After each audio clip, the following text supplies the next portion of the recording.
Hell, you could say that 10,000 times and it still wouldn't be enough. It fires me up, man. I love it. Say it one more time. Shake and bake! Does that feel good? Yeah, it rhymes. They're both verbs. I mean, this team begins and ends with the defense. Do you agree? Yeah, I mean, this defense is impressive and fun. Matthew Judon's a dog. How was Gonzalez last year? Number one corner picked? He was really good when he was on the field. Or not the number one corner pick, but number one corner in a lot of people's words. Yeah, he was really good when he was on the field, but then he got hurt and missed the rest of the season. And then we also have Christian Barmore, White, Uche. Yeah, Keon White and Josh Uche. They both have the same number here. So I just put them both because this defense is so multiple. They use so many guys in their D-line. I can't fit them all. Then Peppers, who was one of the most dynamic players in the draft when he was drafted, went to Cleveland, played a little bit there, went to the Giants, played a little bit there. I've been wanting this dude on the Cowboys for, 7 years now? And he just keeps moving teams and doesn't end up on the Cowboys. I love Peppers. Hot take. He's become one of the best safeties in the NFL in New England. I love him. He's really him and Kyle Duggar are just like so much fun to watch. I've been wanting him for so long, and he just keeps moving teams. Last year, he had one of the plays of the year. Like, I'm gonna do a YouTube short about it that's tied to this video, but like it one play from him this year was just like filthy fun. Yeah, I mean, you look at this defense, and you're like, if they play at a high level, you have Jacoby Brissett listed as the starting quarterback. I think it'll be Drake Maye pretty quickly. My gut says Drake Maye should be the starter, but like with this O line, I'm not sure that they're going to want to put him behind it. True, but we also don't know anything about this Patriots coaching staff, or we do, but we don't. So there's there are some questions there with like their OC. I believe it's Alex Van Pelt. He's been in Cleveland with what's Cleveland's coach's name? Stefanski, under Kevin Stefanski. And before that, he was a Green Bay guy with Aaron Rodgers. And the history of those guys has been kind of rough. You know, you wonder if he maybe expanded his horizons with Stefanski some. But it's still a question for me, the OC here. And defensively, something that I think is getting a little understated right now. Like, and this might just all be speculation, but out the door is arguably the greatest defensive mind the NFL has ever seen. That has to matter somewhat. Like, I know Gerard Mayo has been with him for forever and has learned all his tricks and all of that, but he's still not Bill Belichick, and Bill Belichick has to have value here for what this defense was last year. I think this defense is still going to be really good. They still have a lot of talent, like probably one of the more talented defenses in the league, but the fact that Belichick is not pushing the buttons anymore, I have to put some value on that. Because the defense is going to have to carry this team, in my opinion. I do think offensively, I mean, we look at some of the weapons here. I'm a big fan of Rhammondre Stevenson. The Patriots are too, based on the new contract they gave him. I think his footwork is some of the best in the league for a running back. He sets himself up to get in and out of reads, weave in and out of running lanes through reads that he sees. Like, his footwork is just very nice. Antonio Gibson is a guy who probably hasn't gotten enough credit in the league for what he's done in Washington. I think behind a pretty rough O-line there last year, he did some nice stuff. I mean, 5.8 yards per touch. A lot of that as a receiver. He's a guy you can line up out wide, do some nice things with. I think that's a really good 1-2 punch in that room. And then at wide receiver, they're missing stuff. Like, it's pretty clear, right? Yeah. But I will say, do not sleep on Demario Douglas. This dude has juice. He juked Cowboy out of his shoes, man. It was awesome. People forget that Jalen Reagor was taken before Justin Jefferson. They do. Was that even the same draft? Yeah. Back-to-back picks. Minnesota's draft room basically went crazy. Right. Yeah. And they're like, oh, they took the kid out of TCU. Send the pick, send the pick, send the pick. And then they take Justin Jefferson. But in this receiver room, like, I can see ways that it could work. You know, I think Kendrick Bourne is a nice football player. I think Juju had a really down year last year, riddled by injuries. If Juju bounces back to something serviceable, plus Demario Douglas being a nice weapon for you, with that. His agility is wild, man. He's fun. And then Jalen Polk, maybe having a nice rookie year. I like him enough. I think he's Romo Dunze light. Ultimately, like that's where I ended up on him on a draft eval. He does a lot well, but it's all just a little bit less than a guy like Romo Dunze did to me. But I can't believe Juju Smith-Schuster left Kansas City. If I'm Juju Smith-Schuster, the money difference I don't know. I'll never disparage man for going to get more money, but the money difference between playing for the Kansas City Chiefs and having Patrick Mahomes as your quarterback versus taking the contract for the Patriots, to me, never makes sense. You're basically talking taxes at that point in difference. But yeah, I don't know. I mean, I guess so. I don't know what, like, maybe KC wasn't even interested in offering him real money. With what maybe KC just said, we're not offering you that. I mean, that could be true.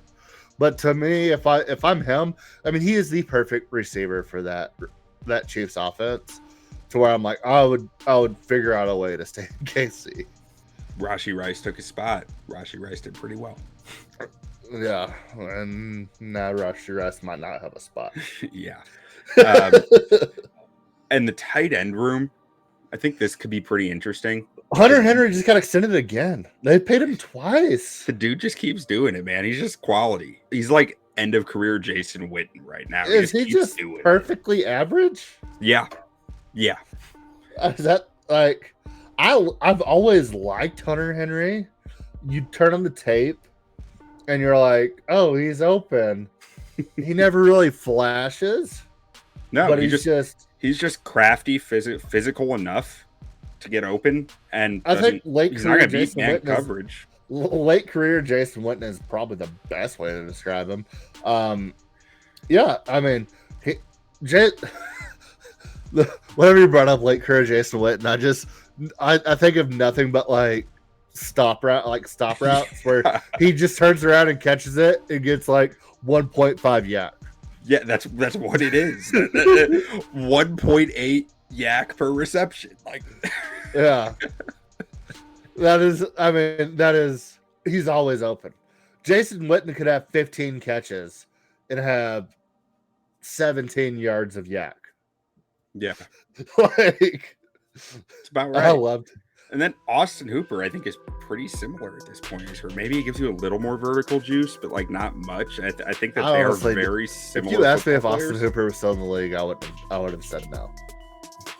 I mean, he's still there. He's still doing here, boy. But the thing that's interesting in their tight end room is Jaheim Bell. So Jaheim Bell was at South Carolina. Out of Florida State. He was at South Carolina, and he was used as like a tight end / running back. And then he transferred to Florida State to get a little more shine last year. Got it, but I'll be honest, his tape at Florida State wasn't that impressive. But he's been flashing like crazy at New England's OTAs. And I think like I've started to see more of his South Carolina pop up on my timeline and stuff. And it's like, oh, I was not familiar with your game. Like, yeah. He might have been a steal in the 7th round for them. Like an absolute steal. If what he was doing at South Carolina is more of what we're going to see in the NFL, as opposed to what he was doing at Florida State. Let's get to their O-line. Micah Onwenu. I think he's a good offensive tackle. I think he's a great offensive guard. He's going to be playing offensive tackle across, and I think he'll be just fine there. But I think he would be like an all-pro guard. He has been an all-pro guard in this league. Chuks Okorafor. This is a stopgap at left tackle, I think. I mean, probably a downgrade from Trent Brown, who you had last year, but like more available. So a bit of an upgrade in some aspects because you're not constantly worried about whether he's going to go down. He's fine there. You're always going to be wanting more, I think, but it's good enough for the time being. At center, you got David Andrews, who's been a Patriot forever, and he'll just keep plugging along here. Some issues in pass protection with him, but He's a veteran. He's smart. He's cerebral. He will sort out the line of scrimmage and get done what needs to get done there. I think his pass protection would go up a lot if Sidey So could improve his pass protection. Sidey So is a fun run blocker, man. Like, he will run people down. Out of Eastern Michigan, man. His Maction tape was so fun to watch coming out of Eastern Michigan. I love Maction. But he was on a team that ran the football like 90% of the time. So pass pro is... How was our boy Cole Strange last year after our buddy called it Michael Rockman draft? Mr. NFL Michael draft. Rockman, Mr. NFL draft. He had a solid year. I mean, not great, but I mean, not bad for all intents and purposes being a rookie. I think that he's going to get better this year, which could also help David Andrews in that pass protection aspect. But there are question marks all over this O-line, a lot of ifs, a lot of maybes, a lot of hopefully they can get better. I really like the guy they picked out at Texas A&M, Layden Robinson. I think he's a developmental guy, but a lot to like there. I'm not sure Antonio Mafi is a guy who's going to be able to stick in this league just because I think his feet are stuck in cement too often. He's big, heavy brawler, but he can't really move that well. And I just think that's going to be detrimental unless he can drop weight, which he dropped a ton of weight his senior year at UCLA already. I just think he might be a bit too heavy-footed, but weirder things have happened. We'll see how this O-line ends up shaking out. Like, you always have some injuries here and there and stuff like that. Guys get opportunities. Maybe he'll get a shot with something like that. But ultimately, I think you got Onwenu, a core of 4, Sidey So, David Andrews, and Cole Strange starting. And there are worlds where that can work and be fine. But I do think that there is a desire to get better here. And I forgot my note here. Cole Strange is expected to start the season on the PUP list with a knee injury.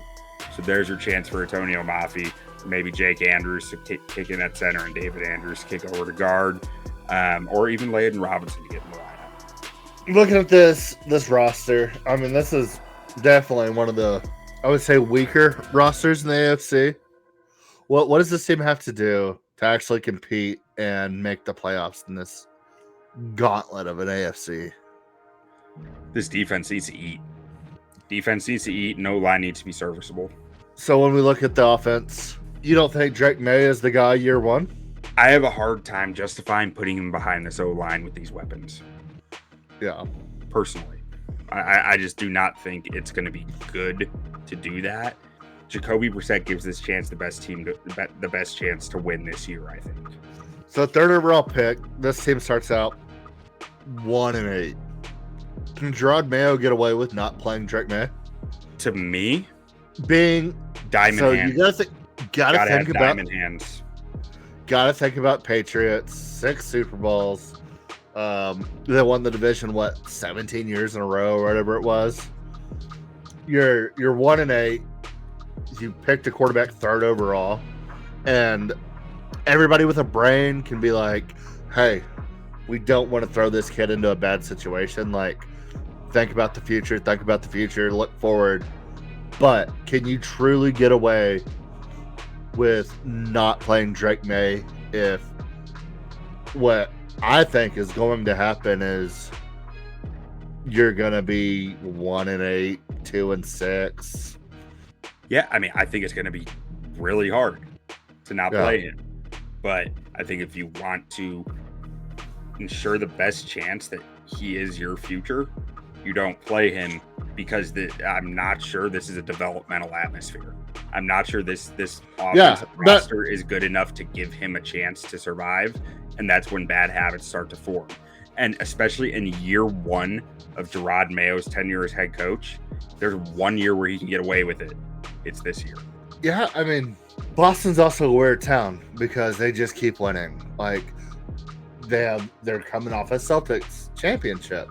Do they pressure this team enough to be like, we want Drake Maye? If they know that there's no hope other than we just want to see this kid? Because, like, we're talking about a sports city where the 15 to 30-year-olds have never really seen I'm not a tanking team necessarily, because, like, I don't think they'll be tanking with Jacoby Brissett, but, like, an up and coming team. Like the closest thing you could say is like the Celtics when they took Jaylen Brown and Jason Tatum. But what was that, 2012, 2013? Yeah, no, like I said, it's going to be really hard to do that. They're going to be clamoring for his job on the radio. They're going to be calling him out in the newspaper. You know, it's going to suck if they're in that position. Yeah. But I don't think that should change the aspect unless you feel like your O-line is playing well enough and your receivers are executing the offense well enough for Drake Maye to truly develop within the snaps. I think it's a bad decision. Yeah, you gotta have the diamond hands. I agree with you. I mean, I think you go out, you maybe get one more offensive lineman to shore this whole line up next year. Go get another receiver. Hopefully, Jalen Polk can be a solid 2 to 3 guy. Maybe you get a T. Higgins. Maybe you get a Brandon Ayuk. There'll be guys in the draft next year. Dude. Yeah, like there are scenarios where like you can have a good wide receiver room next year. You locked up Rhammondre Stevenson for the time being. Antonio Gibson's a fine too. Maybe go out and draft a number. Like there's ways to drastically improve this team next year. So it just comes down to can you leave Drake Maye on the bench for a year, which I think Drake Maye gives this team a better opportunity to win, but is it worth it when you're talking about 2 wins versus 6 wins? I don't think so. To me, I look at the Drake Maye as a prospect. He is prime to fall into and get stuck in bad habits because he can get away with stuff that other people can't. And because of that, if he's in a bad situation, this is coming from a Bears fan. He's gonna lean on. You've seen this before, haven't you? Yeah. I just saw 3 years of it in Justin Fields. Like he has special abilities that will allow him to keep you in games and do stuff, but it's going to be really hard to stop leaning on those. And those the way that you lean on those is things that are not ideal at the quarterback position. It's saying you could also argue I'm going to go do some crazy if Josh Allen stuff that is why Josh Allen gets frowned upon at times, right? You could also, I mean, this never happens. Like, people don't talk about it. But if you're the head coach, if you're PR, whatever you are for the Patriots, you could also stand on the table next year and be like, Drake Maye is better than any quarterback getting drafted next year. Like, we know what we have, and we're not going to put him in a bad situation. So we're just going to keep him last for a year. You want to get wild? Throw Joe Milton out there. I might wreck the league. If you've seen this man throw a football, I mean, they might not even want Drake Maye anymore. All right, let's talk this defense personnel a little bit. Christian Barmore is pretty underrated D tackle in this league. You know, I mean, not based on paycheck anymore. He just got paid, but he's probably doesn't get talked about enough. He's a guy who can push the pocket, a guy who can defend the run well. He's really just a well-rounded defensive tackle who can create havoc up the middle. Devon Godshaw, really a pretty impressive nose tackle. Bill Belichick's been on record saying this guy might be the best defensive tackle on our team in the past, one of the best defensive tackles in the league, but his stats never show it out because he's a nose tackle. Love your nose tackles. They get no credit. They get no statistical love, but they matter a lot for what your linebackers do. Dietrich Weiss missed some time last year with an injury, played through some injuries. I think Dietrich Weiss is a animal. He's a dog. This is a dog. This is a dude who just goes out there and punches people in the mouth and does his job over and over and over. I like Dietrich Weiss way more than I should, just because watching his tape is just like, it's like watching a heavyweight boxer, man. It's just fun. Then at the edge position, like I think this D tackle room, they have good depth, good stuff there. Keon White. Is this the same Tristan Hill that the Cowboys drafted? Yeah, it is. Trash. Well, I mean, he's D tackle 8 or 7. Like, I didn't realize he went to the Patriots. I don't know how he got re-signed. Dude had freak like measurables. It just right. That's why didn't care about football. The NFL will give you chance after chance after chance if you have freak athleticism and measurables and draft pedigree. And he's got both. Dude, I could have swore that dude was gonna be an All-Pro. He had the talent. I just saw the name and I was like, is that the same guy? The edge room, Keon White, dude can also play some D tackle. Dude is a house. He has a brick house. He's still learning some stuff at football. He's still fairly raw to football. But on the D line, that's something I can live with. And I love this dude's tape. He is physical. He is big. He is strong. And he is fast and explosive. And Ferdy Jennings showed some nice stuff against the run, too. And some nice little explosiveness there. On tape, I was actually surprised how often I did notice Ferdy Jennings. And then you got Matt Judon coming back from a torn bicep, not an injury that you're overly worried about with age. You know, it's like if it was a knee or something, you'd worry more. But at 32 years old, coming off a torn bicep, I think he should be able to bounce back from that just fine. Those red sleeves pop on film always. Oh, yeah, they do. Yeah. Judon is still a good football player, very technically sound football player. I think he's going to come back just fine from that injury. And then Josh Uche is just he's just speeding off the edge, man. He's just he flies off that edge. He doesn't give you much in the run. He doesn't give you much in anything but as like a wide edge rusher. But that's his role. He knows it. He does it well. At linebacker, Juwan Bentley and Jelani Tavai are fun. Man, they fly around the field. If there's one way to describe this defense, it's that they fly downhill constantly. And these two guys are the definition of that. They are finding ways to make plays on the football, get their hands on the football. They're good football players, man. Like, they're well coached. You can see it. And that's where I come back to just the little question in the back of my head of like, what happens when you take the greatest defensive coach of all time and show him the door to a defense? Yeah. In the cornerback room, surprisingly strong considering the names here. Like Jonathan Jones has been good for a long time, but like he doesn't get the recognition that some corners in this league get. And then you get Christian Gonzalez coming back. Marcus Jones is expected to be a starter here, and he only played 4% of the snaps last year. I believe he had some injuries, but with some of the snaps I saw for him were very nice. And Christian Gonzalez was off to a really nice start to the season last year before suffering that injury. I mean, in those games, he had 80 PFF coverage grade, which is hard to do. Only allowed 160 yards as a rookie. Like, those are impressive rookie numbers. And then at safety, some of the most interesting safety play in the league on this team last year. Kyle Duggar is just an animal, man, coming downhill, coming and punch you in the mouth, knock you out. Jabril Peppers can do the same thing, but he can also play that center fielder role. And then Marte Mapu, I'm not sure what exactly the plan is with him here. He didn't play a ton of snaps last year, kind of a linebacker safety hybrid. I'm sure they'll find a role for him. Not sure exactly where. There's a lot to like about this team if you look at them as building a team, because I don't look at this team thinking they can compete. I mean, we've been talking all this whole offseason about how brittle this AFC is, and when we look at the win totals, we have over under at 4.5, minus 162 for the over, but plus 132 for the under. I might like that under, but like, as crazy as it sounds, it's like I think this team could be one of the best teams against the spread in the league and only win 2 to 3 games or 4 games and still hit that under plus 132.